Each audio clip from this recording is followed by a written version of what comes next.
یہ ہماری عقلوں میں آنے والی بات نہیں ہے، ہم اس کلمے کو نہیں کہیں گے۔ لیکن حضرت محمد صلی اللہ علیہ وسلم نے دعوت دی، اور امت میں سے جس نے کلمہ پڑھا فوراً دعوت میں لگا۔ حضرت ابوبکر صدیق خواص میں سے تھے، تو فوراً ہی کلمہ پڑھتے ہی حیات الصحابہ میں 2 روایتیں ہیں، پہلے دن 5 آدمیوں کو ترغیب دی اور وہ خواص میں سے تھے، بڑے لوگوں میں سے تھے، عزت والوں میں سے تھے، اور دوسرے دن 4 کو دعوت دے کر اسلام میں داخل کر لیا۔ حضرت بلال رضی اللہ تعالیٰ عنہ نے کلمہ پڑھا، فوراً دعوت دی۔ حضرت ابو ذر غفاری رضی اللہ تعالیٰ عنہ جب کلمہ پڑھا اور کلمہ پڑھتے، یا رسول اللہ مجھے اجازت دیجیے کہ اتنے مخالف ماحول میں یہ کافر جو اتنے نقصان میں جا رہے ہیں ان کو میں دعوت دوں۔ کہا تمہیں بہت کچھ تکلیف پہنچے گی، تمہیں دکھ پہنچائیں گے۔ کہا اس کی کوئی پرواہ نہیں، اللہ کے رسول نے کہا جاؤ اپنے علاقے میں جاؤ اور اس کام کو کرو، اور جب تمہیں پتہ لگے کہ میرا امر غالب آ گیا اس وقت آ جانا۔ فرمایا اے اللہ کے رسول، اس حقیقت کے کھل جانے کے بعد اور انسانیت کے اس نقصان میں کوئی معمولی نقصان نہیں ہے، اللہ کو ناراض کیے ہوئے ہیں اور اللہ کو ناراض کر کے دنیا میں رہ رہے ہیں، اگر اس پر موت آئی تو جہنم ان کا ہمیشہ کا ٹھکانہ ہے، یہ برداشت نہیں ہو سکتا۔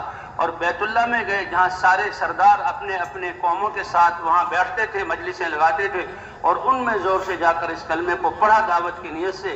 سارے جو ہے مکے والے جو بیت اللہ میں تھے ان پر پل پڑے، اتنا مارا کہ جان نکلنے کا خطرہ ہو گیا۔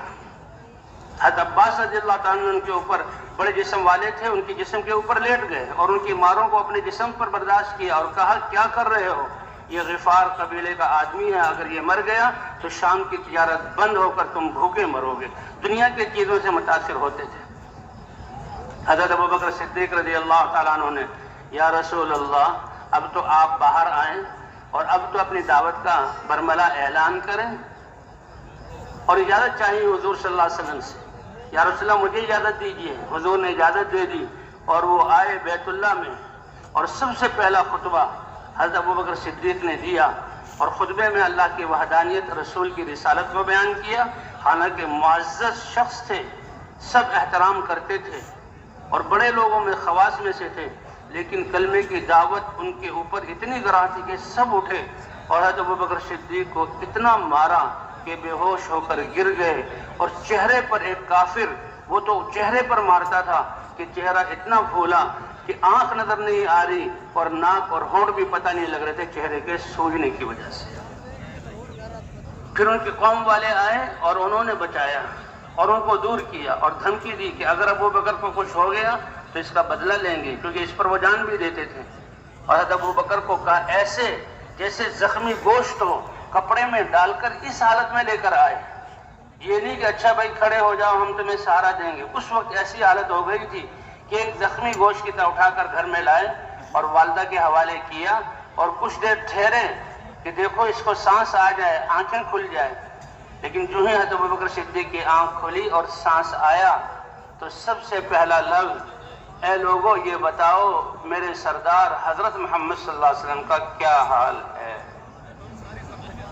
لوگ کہنے کے لوگ جن کی وجہ سے سب کچھ آیا اب ہوش میں موت کے قریب چلے گئے تھے، موت کے منہ میں، اور ہوش آتی ان کا پوچھ رہے ہیں، ہم تو چلے۔ اور اب ان کی والدہ سے کہا ذرا اس کا خیال رکھنا کھلانے پلانے کا، تاکہ یہ کچھ صحیح ہو جائے، اس کمزوری سے نکل آئے۔ وہ تو چلے گئے، اور والدہ آگے آئی اور والدہ نے کہا، پوچھا کھانے پینے کے بارے میں، کہ اماں، وہ مسلمان نہیں ہوتی، اماں پہلے یہ بتاؤ کہ میرے حبیب حضرت محمد صلی اللہ علیہ وسلم کا کیا حال ہے۔ اس وقت تک نہ کھاؤں گا نہ پیوں گا جب تک ان کا حال معلوم نہ ہو جائے۔ وہ مسلمان نہیں ہوتی، بیٹا مجھے کیا پتا، میں کیسے معلوم کروں؟ کہ جاؤ ام جمیل کے پاس، حضرت عمر رضی اللہ تعالیٰ عنہ کی بہن تھی اور مسلمان ہو چکی تھی، کہ ان کے پاس جاؤ اور ان سے معلوم کرو کہ اللہ کے رسول کا کیا حال ہے۔ جب تک مجھے میرے نبی کی خیریت کا پتہ نہیں لگ جاتا، ابو بکر اپنی جان کی پرواہ نہیں کرے گا، نہ گھونٹ پانی پیے گا، نہ کوئی لقمہ جہاں لے گا، نہ کوئی دوائی استعمال کرے گا۔ اب ماں تھی، اور ماں تو مجبور ہو کر بیٹے کی یہ حالت اور اس کی ممتا میں مجبور ہو کر ام جمیل کے ہاں گئی، جانتے نہیں تھے ایک دوسرے کو۔ کہا ارے ام جمیل، وہ حضرت محمد صلی اللہ علیہ وسلم کا کیا حال ہے، میرا بیٹا پوچھ رہا۔ تو وہ بھی ڈر گئی کہ میرا اسلام ظاہر ہو گیا تو پتہ نہیں کیا ہوا، کہ میں کیا جانوں۔ حضرت محمد صلی اللہ علیہ وسلم کو ہاں اگر تم ان کے بارے میں پوچھنا چاہ رہی ہو تو ان کا یہ حال ہے. وہ آئیں والدہ اور حضرت ابوبکر صدیق کو بتایا. حضرت ابوبکر صدیق اور وہ خود بھی ساتھ کہا مجھے کیا پتا، بلکہ یہ کہا کہ مجھے کیا پتا، چلو میں تمہارے بیٹے کے پاس، سنا اس کو بڑی مار پڑی ہے، میں کچھ ذرا حال احوال پوچھ لیتی ہوں. ابھی کچھ بتایا نہیں حضرت محمد صلی اللہ علیہ وسلم کے بارے میں. اور آئیں آ کر ابوبکر کے سامنے کھڑی ہوئیں. ابوبکر نے حضرت محمد صلی اللہ علیہ وسلم کے بارے میں پوچھنا تھا تو اشارہ کیا تمہاری والدہ یہ کافر ہے، کہیں رات فاش نہ کرے. کہا اس سے نہ ڈرو، یہ میری ماں ہے، اس سے تمہیں کوئی تکلیف نہیں پہنچے گی. کہا حضور صلی اللہ علیہ وسلم خیریت سے اور بالکل اپنی جگہ پر ٹھیک ٹھاک ہیں. ماں نے کہا اب تو کھا لو، اب تو پانی پی لو، اب تو کچھ سہارا کی چیز لے لو. کہا نہیں ماں، میں جب تک کچھ کھاؤں پیوں گا نہیں جب تک ان آنکھوں سے حضرت محمد صلی اللہ علیہ وسلم کا دیدار نہ کر لوں. اور یہ نہیں کہ حضور کو بلاؤ، کہا مجھے لے چلو. اب دو آدمیوں کے سہارے سے ابوبکر اٹھے اور پاؤں کو گھسیٹتے ہوئے حضور صلی اللہ علیہ وسلم کے پاس آئے اور روئے، اے اللہ کے رسول اگر آپ ٹھیک ہیں تو پھر میں بھی ٹھیک ہوں، سب کچھ ٹھیک ہے. اور آنکھوں کو ٹھنڈا کیا اور فرمایا یا رسول اللہ میری یہ ماں بہت اپنے بچے کے ساتھ اچھا سلوک کرنے والی ہے، اس کی ہدایت کی دعا کر دیجیے. تو اس لیے ہر کلمہ کو دعوت دینے والا اور دعوت کے راستے میں جو تکلیفیں آ رہی تھیں اس پر صبر کرنے والا اور اس کو برداشت کرنے والا. کہا یہی تکلیفیں ہیں اور یہی مجاہدے ہیں، یہی قربانی ہے کہ جس کی وجہ سے اللہ باطل کے طاقت کو پاش پاش کر کے ختم کرے گا. اس لیے ہماری جماعتوں میں پیدل چلنا، بھوک پیاس کو برداشت کرنا، اللہ کے لیے لوگوں کی سننا اور سہنا. کا پیدل چلنے سے اللہ کا غصہ ٹھنڈا ہوگا اور پیدل چلنے کی مشقت اور گرد و غبار پڑنے سے اللہ باطل کی طاقت اور حصار کو توڑ کر ایمان اور ایمان کی فضاؤں کو قائم فرمائیں گے. تو حضور صلی اللہ علیہ وسلم کا جو زمانے کا بہترین ہونا کہ جیسے حضور داعی ہیں، ہر مسلمان مرد عورت داعی ہے اور حضور تو معلم علم دے رہے ہیں.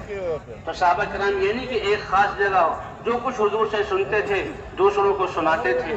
فضائل ہوں، آخرت کے تذکرے ہوں، احکام ہوں، فوراً سنتے ہو پہنچاتے. اس لیے کہ دوسرا عمل تعلیم و تعلم ہے، سیکھو اور سکھاؤ.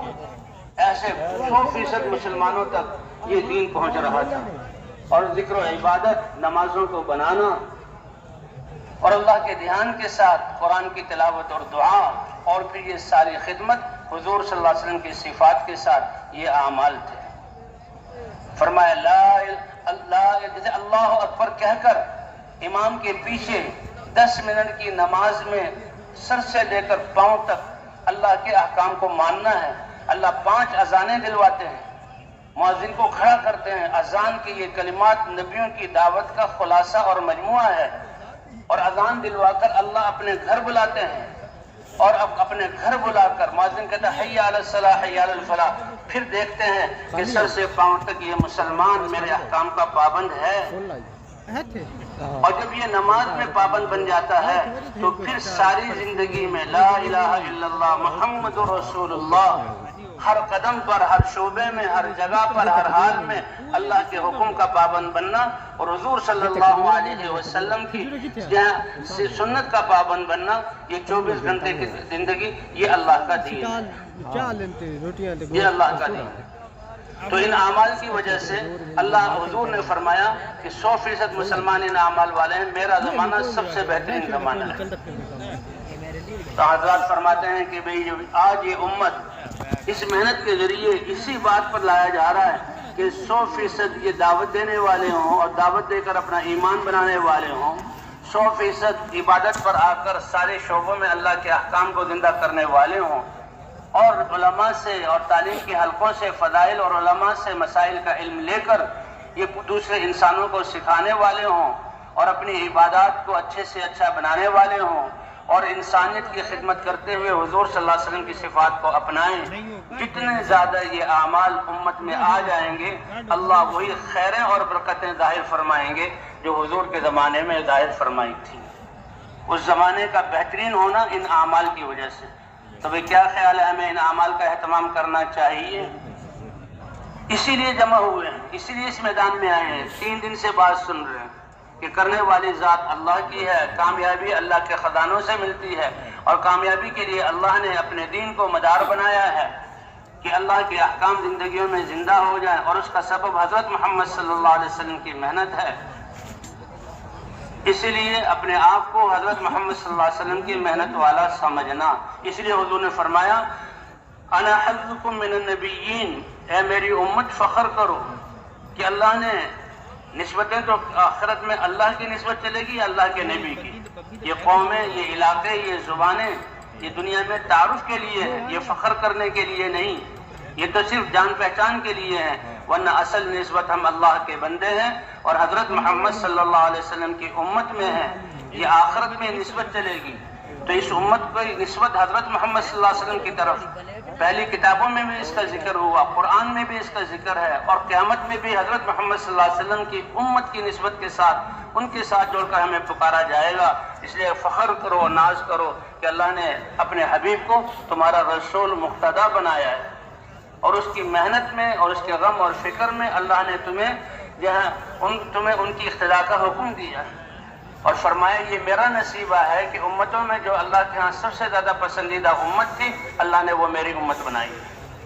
انا حظکم من النبیین وانتم حظی من الامم، اور تم بہترین امت اس لیے ہو کہ تم سارے انسانوں کی ہدایت، نفع رسانی اور اللہ سے ملانا اس کے لیے نکالے گئے ہو، اور اس کا راستہ کیا ہے کہ مسلسل اللہ کا حکم اللہ کے احکام کے تم حکم کرتے رہو گے اور اللہ کے نافرمانیوں سے روکتے رہو گے، فضائیں پاک ہوتی رہیں گی، یہ دھرتی جو ہے گناہوں کی آلائشوں اور بدبوؤں اور سیاہیوں سے پاک ہوتی رہے گی، اور اس پر بسنے والے ایمان کی فضاؤں میں سانس لیں گے تمہاری اس محنت کی وجہ سے۔ اس لیے تم بہترین امت ہو کہ اللہ کو سب سے زیادہ پسندیدہ وہ ہے۔ الخلق عیال اللہ، یہ ساری مخلوق اللہ کا کنبہ ہے۔ احب الخلق الی اللہ من احسن الی عیالہ، اللہ کو سب سے زیادہ محبوب وہ ہوگا جو اللہ کی مخلوق کے ساتھ سب سے اچھا معاملہ کرے، اور سب سے اچھا معاملہ کیا ہے کہ دین کے ذریعے اللہ سے تعلق جوڑ کر اور اللہ کے خزانوں سے لینے والا بنا دینا، کہ جن خزانوں میں کبھی کمی نہیں آتی۔ تو بھائی اس لیے یہ تو ہماری زندگی کا مقصد ہے۔ پچھلی زندگی ہماری اس کے بغیر گزری، اس سے اللہ سے معافی مانگے، اور جتنا مجمع آیا مقصد یہی ہے کہ آئندہ کی بقیہ زندگی کتنی ہے کسی کو کوئی پتہ نہیں، یہ عزم کر لے اے اللہ اب تو تیرے دین پر چلنا اور تیرے دین کو ساری انسانیت تک پہنچانا اور ان کو کامیابی والے راستے پر ڈالنا، یہ ہماری زندگی کا مقصد ہے۔ فرمایا کہ میری امت کے اعمال کا دار و مدار نیت پر ہے، یہاں ہم نیت کریں گے اور آسمانوں پر اللہ کے ہاں اس امت کی قیمت بڑھ جائے گی۔ تو کیا خیال ہے بھائی، تیار ہیں اس بات کے لیے؟